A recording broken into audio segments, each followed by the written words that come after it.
Inside Hilltopper Athletics is brought to you by Panhandle Cleaning and Restoration. Here's your host, Lynn Coach. Welcome to Inside Hilltopper Athletics. I'm Lynn Coach, the athletic director here at West Liberty University, joined as always by our head football coach, Roger Waialae. Coach, again, thanks for taking time out of your week to come spend some time with us. Yeah, thanks for having me. It's this broadcast isn't going to be as fun as the first two. I'm a former coach, you're a coach. The end result isn't what, in a perfect world, we'd like to have had. Give us your thoughts just on the game. Well, we put ourselves in position. I might as well talk about the negative first. The biggest disappointment with us is that we kind of imploded. We started pointing the finger on the sidelines. The kids started arguing. Those are things that we preach and we talk about constantly, that you guys have to stay united. We got separated. And it was twofold. You know, the kids were getting frustrated by not getting a couple calls, and we try to tell them all the time, you play, don't officiate, don't coach. It's hard enough to do one thing and try to do all three. And we got caught up. But, you know, the bottom line to the game, it just came down to what I talked about last week. You can't let them score when their offense isn't on the field. And, you know, I thought we played well in spurts. We played with them in spurts. I thought we played well defensively. I thought offensively monopolized the clock a little bit in the first half. You know, I don't think they touched the field until maybe 5 minutes left in the first quarter. And stats don't win you games. Stats were even somewhat. Total yardage, obviously, we didn't run the ball very well. But the big key to the games is turnovers. And, you know, I thought we played well at times, but, you know, for the most part, against good teams, you can't give them touchdowns. And, you know, I could see if they stripped it or a guy made a phenomenal play and pick, but we snapped the ball over the quarterback's head. We had a pass pop off a wide receiver that they were in the right place at the right time. And if we make those two plays, it might be a different outcome. Yeah, and first of all, let's lay the blame where the blame is due, and that's at our producer, Teresa Gretchen. Yeah, I'm right? not real happy. So go right ahead. now. Yeah. Tell us how she cost us the game here. Because we always do the show over there. And 2 times now, this second week in a row, we're over here. We're 2-0 over here. We're 0-1 over here. Exactly. So we're smart as coaches. Right. We know how to deflect right. and blame people. So for all those out there that's watching, we're blaming it on our producer, Teresa Gretchen. So first and foremost, let me give some quick thoughts on the game. Yeah.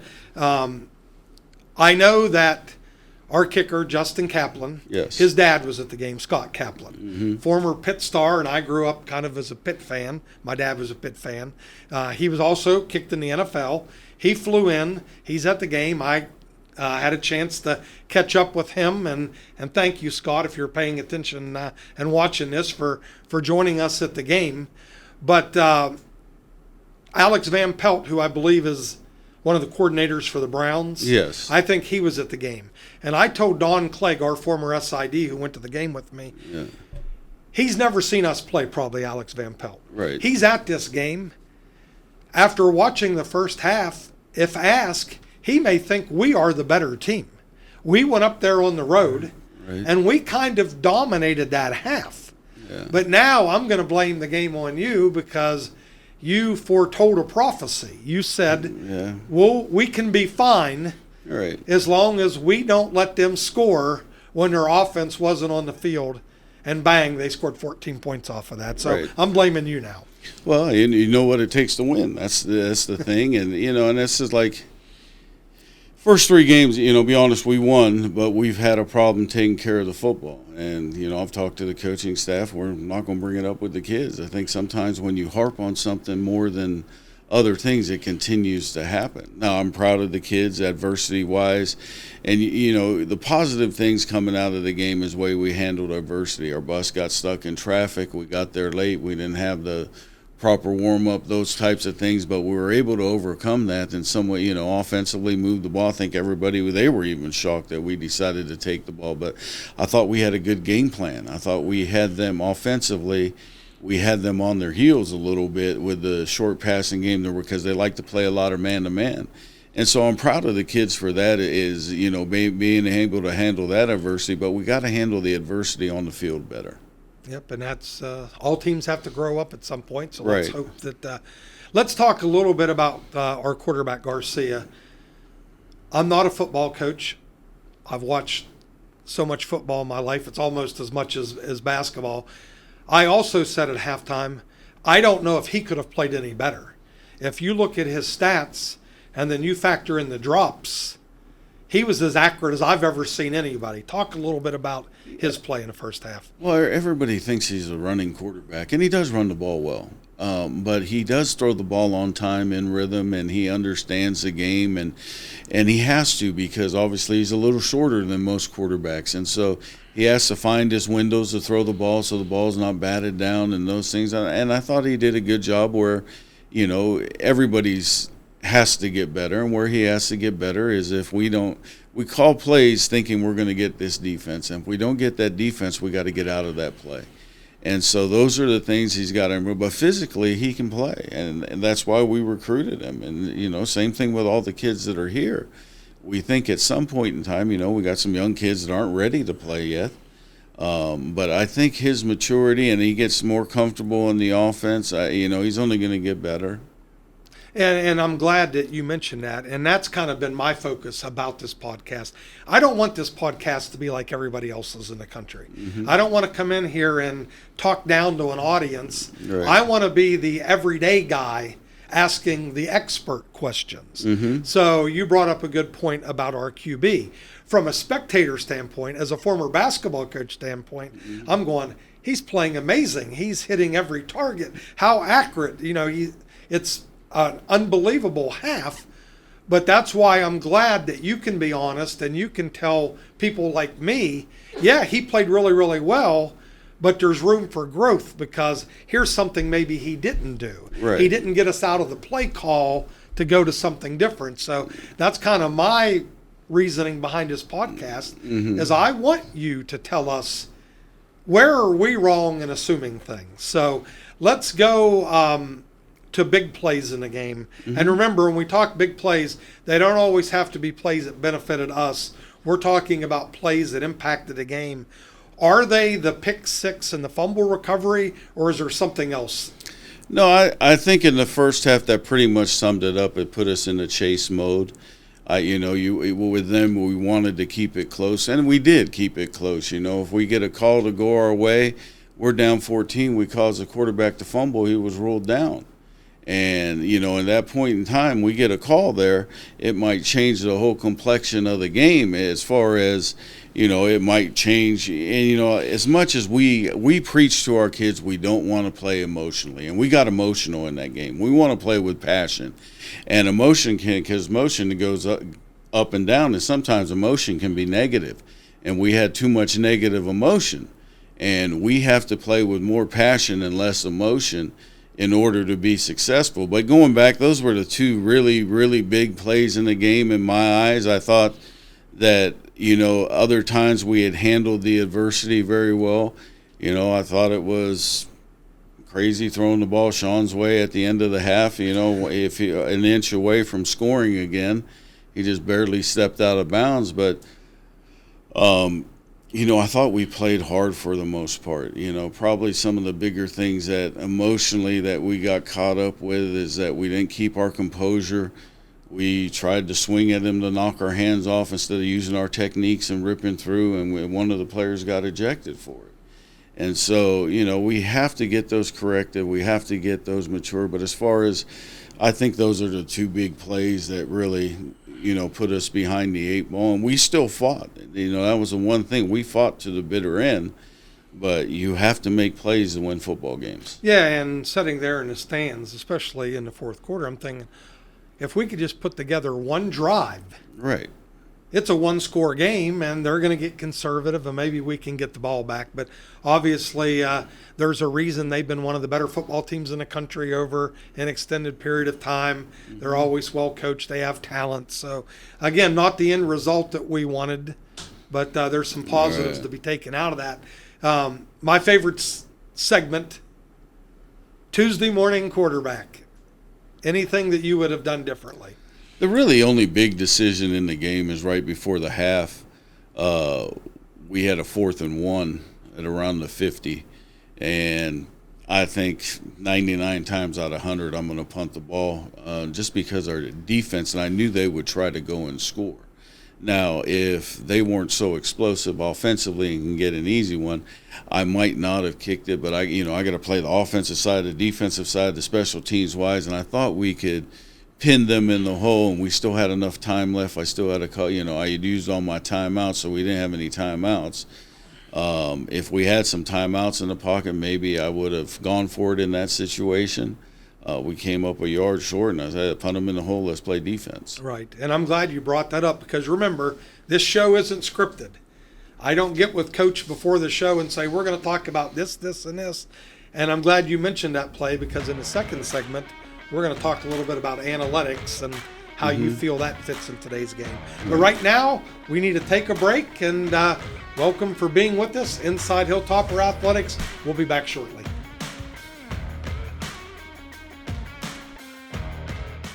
The Panhandle Difference. WesBanco appreciates our more than 15-year relationship with Panhandle Cleaning and Restoration. They're a one-stop shop that handles all of our work, whether it's quick projects or whether it's a project that might involve multiple locations, multiple branch locations. We appreciate the relationship. Doesn't matter what we throw at them or how complex it is. They get it done quickly and they do a great job.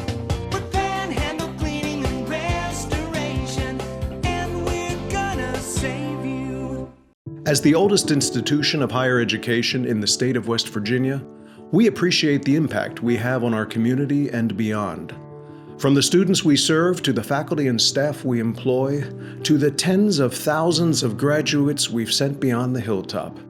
You can find a part of West Liberty University anywhere you go. We strive to strengthen our community because that's who we are. We are the future. We are West Liberty University.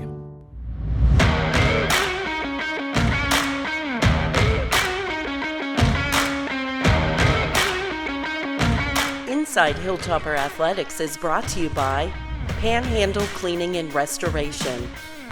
Here's your host, Lynn Coach. Welcome back to Inside Hilltopper Athletics. I'm joined by West Liberty head football coach Roger Waialae. Coach, we're 2-1. We have a big day here coming on Saturday. It's our annual Hall of Fame day, but more importantly, we do play a football game that day. We welcome West Virginia Wesleyan. Coach, thoughts on our opponent this week? Well, they're much improved, even though their record is not indicated of that, meaning anywhere indicative. They're 0-3.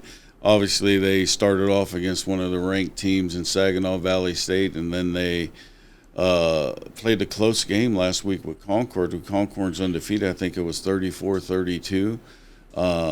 Again, they will play aggressively defensively. They will try to strip the ball on every play.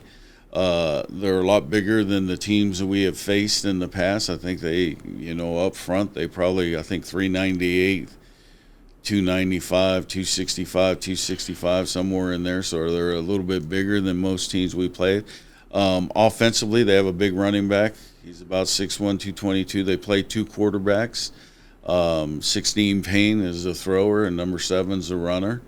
And so they do mix it up with those two, especially in short yardage, goal line situations. So we're going to have to come prepared. But, one thing that we have to do if we want to take another step as a team is we have to control what we can control. And that is our play, our composure, and our demeanor and how we handle things, because we have to execute at a high level to win football games. And in that game last week, you saw us execute at a high level, and you saw us execute at a low level. We have to keep that execution up on a high, between 95 and 98%, somewhere in there. Obviously, as a coach, you want to be 100%, but realistically, that's not going to happen. But, Wesleyan has enough weapons, and they've scored some points the last couple games. And so, they've given up a lot of big plays, and that's been their downfall, and I'm pretty sure that's what they're trying to talk about, is not giving up the big play on the defensive side. On the offensive side is being more consistent in the running game.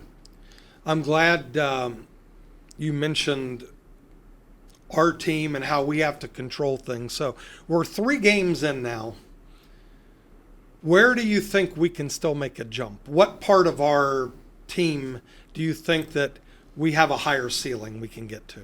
Well, the higher ceiling is, number one, mentally, carrying out the fundamentals and doing what we do best. Don't try to play outside of yourself, play within yourself. And again, we have to mature mentally in controlling what we can control. Sometimes we're trying to, when you're thinking about officiating, coaching, and playing, you're worrying about the wrong things. As a player, you need to worry about what you can control, and that is your play and your play only.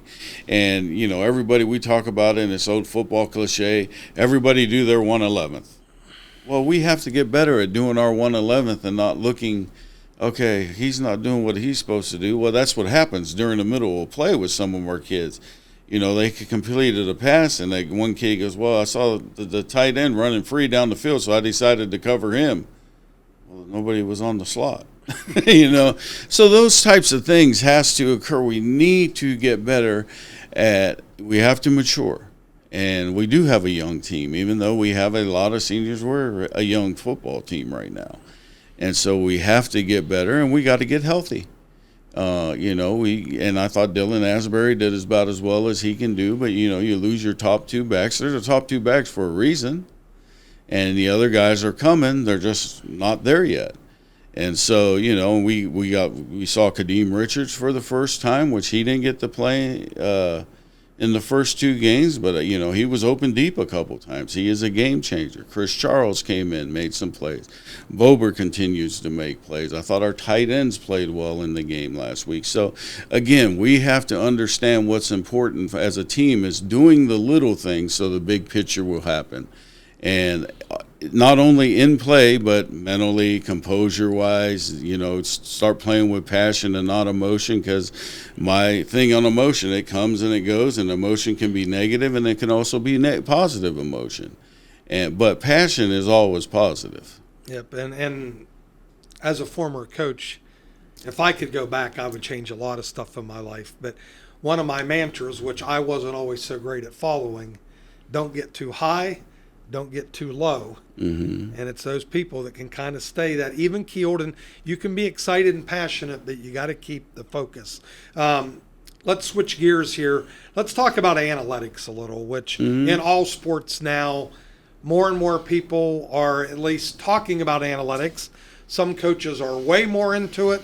Other ones are traditional. Where would you say you're at on the spectrum right now with analytics? I'm not. You know, I go a lot with gut feeling, and I've stayed pretty true to, you know, if we're inside the 50 going in, I very rarely, I mean, there was a 3-year period we never punted inside the 50. But if we're 3rd and 20 or 3rd and 40 on the go, yeah, obviously we're going to make a decision to punt or kick a field goal, but we've stayed fairly aggressive inside the 50, and I guess that's my cutoff line there for me. And it's just from my own analytics, I guess, of coaching a long time, is that once you get inside the 50, let's go. Outside the 50, we'll punt them down. I'm really haven't been into field position, but, you know, that is caused by my background as being an offensive coach. If you look at a defensive coach or a defensive head coach, they get inside of, they're punting them in there so they can play defense. Well, I'm the opposite. I want to score more points than the other team. I don't want to keep them, you know. Right. So that's where I haven't read the analytics. Now, I've seen analytics in baseball more than anything. But in football, you know, I know they had the high school coach that never punted the ball. He went for it every down. He had success in high school. Well, it didn't work in college. Right, too good for him. And the reason that I brought up the analytics, because that 4th and 1 play at midfield is one that I believe the analytics say you go for it. Yes. If you do it 10 times, the success outweighs the failures. You have the Mike Leaches of the world, who at Mississippi State in a nationally televised game was going for it on 4th and 1 on his own 22 the other night in the first half. So I just wanted to quickly get your thoughts about where the analytics are. Yeah. And I'm not even smart enough to turn my own phone off, so apologize for that. Yeah. But let's now move on. This is Hall of Fame weekend. We're inducting 2 football players that I think you had the pleasure of coaching. Robert Bubba Clayton would be one. Go ahead and talk about him, and then we'll get into the other one. Well, Bubba Clayton was probably, not only was he athletic and big as a center, but he was probably one of the smartest centers that we've ever had playing West Liberty that I had involvement with. I mean, he can tell you, he was having problems with the nose guard, and we were talking about it one time. I said, step the opposite way. If that nose guard reads your step so fast, I said, just step the opposite way and then counter, because he's an All-American wrestler. So I knew he had the feet and he had the size, and he was a heavyweight. I don't know. I think he might have. Did he win the national championship? He didn't win a national championship, but he was All-American. Yeah, an All-American. Yeah, and so we tried to take advantage of what he can do. But unbelievably smart, great team player. When you get in a team and you're dealing with 80 to 100 guys, there's going to be guys that are liked and guys that aren't. It's just human nature. He was liked by everybody, and he was probably a better, and you hear this all the time, but he was probably a better person than he was a football player. And he was a great football player, so it tells you what type of person he was. Yeah, he was a great guy. I remember him well. Ben Stags. Phenomenal. His growth and maturity, he was probably one of the first kids we signed in our first recruiting class. It was actually him and Tim Ickes that came together. And he struggled a little bit his first 2 years, and we found out what was wrong and got it corrected. And phenomenal his second 2 years. He earned probably the biggest award that anybody's ever won in football here, as being the Upshaw Award winner. And that was in its infant stages, meaning they just decided, I think there was only one other person before him, and it wasn't an award that they had constantly given out. It just had started at that time. So have those accolades, and then probably the biggest thing is that he got to go to the Senior Bowl. I think it was in Mobile, Alabama, and you see him playing offensive guard with his West Liberty helmet, and right next to him is Michigan, and the other side is Ohio State, and you're thinking that's pretty cool there. So he got to experience a lot of great things that nobody in probably football had experienced that far in a long time. But a great career. He's doing great in life. He's one of our playoff conference championship team. He was one of the leaders there. Was able to stay healthy and play in all the games. So, that and the durability is one of the things that is hard to find. We've had a lot of great players here that haven't been durable. Their careers have been ended short by injury, and especially playing in the trenches and how physical the game has become. He had a great career here. Yeah, just a great player. One more member of our class, which you are very, very familiar with, Dr. Vic Wood. You can't say enough of what he's not only done for our football program, but the institution as a whole. Is basically, since I've been here, he has been the team doctor for the school, or the doctor for the school. And there was many times early in our career when somebody was sick, and he would drive up and see him in the middle of the night, and that's what kind of medical provider he is. During the pandemic, he was doing house calls because people couldn't get out, and started a mobile thing. But what he's done for our football team and me, there's things for me personally that he's done for my kids, my wife, people visiting Ogilvie. Somebody's gotten sick and it's after hours. You can't, the compassion, the whatever you want to say, a doctor. He's a true doctor, but he's a great, great, great person. And, he's one of my best friends. He's one of the first persons I ever met. When I got to West Virginia, this goes way back, and this was, probably my son was sick. Obviously, I had my custody of my son when he was 6 months old, and it was only me and him. This was before I was married, and we didn't have insurance at that time, and he took care of him, everything, never charged me a thing, and he was having problems with his ear. He had an ear infection, and we were able to get him the medication and everything. But that's the type of person he is. He's not in it to make millions of dollars. He's in it to help people. Yeah, and then I think what's most underrated for him is that, he had a really good football career here and track career. And I was laughing 3 years ago. Somebody sent me a clip of him returning a punt against Glenville to win the game down at Glenville. And it was a video on my phone. I don't know how they had it, but somebody sent it to me. And I was like, oh, my God, I sent it to Vic. And then track, he was a conference champion, I think, in the relay and the 100 and 200 he placed, and he might have won the 100. Yeah, he's just a great guy and Right. so well deserving. I'm glad that he's going to be inducted. Okay, let's finish this on a fun note. Let's tell the viewers something that they don't know. Let's look at your team. Favorite music. What's listened to the most? Well, they listen to hip hop and rap the most,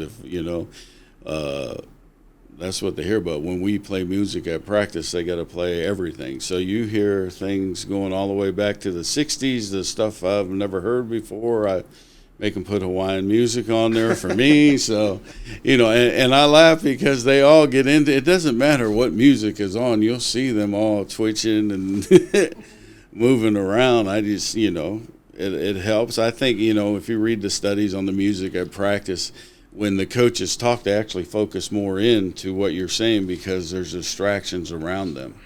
And then there's the other side of it. Kids are distracted. They're not listening to you. All right, favorite food. If they could pick, Chick-fil-A. Chick-fil-A. Chick-fil-A. And the cost of Chick-fil-A has gone up. Yeah, So I can see that. What about TV? What do they watch?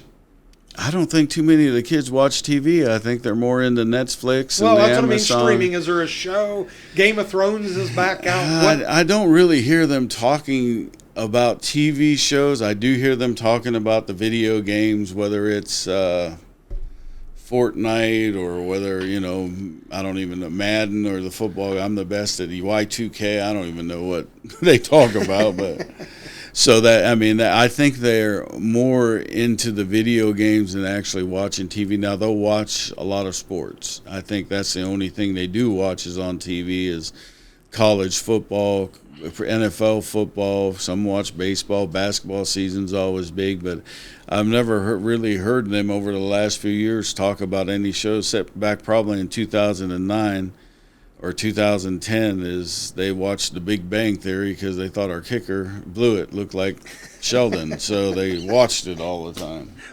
Well, there you go. Well, that wraps up this week's edition of Inside Hilltopper Athletics. Please join us on Saturday. We kick off at 1 o'clock versus West Virginia Wesleyan. Hall of Fame ceremony begins at 9 o'clock that morning. I would also like to acknowledge Panhandle Cleaning and Restoration for making this show possible and being a corporate sponsor. But tune in. We'll see you next week. Thank you.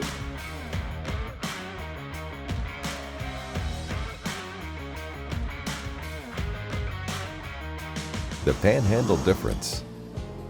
It was a really easy process getting started with them, and then bam, it just took off. We've had a lot of gatherings here. We've had a whole basketball team. We've had lots of family dinners, birthday parties. I mean, I can't wait for holidays to come. It's a great kitchen. Honestly, it couldn't have turned out any better. With Panhandle Cleaning and Restoration, and we're gonna save you. What are you working for? Do you want to pursue your athletic potential while earning a degree that will benefit you for a lifetime? Do you want to play at the highest level in your sport? Do you want to be a champion? That's what the 12 proud members of the Mountain East Conference are advancing toward every day, providing opportunities and pursuing excellence. The Mountain East Conference.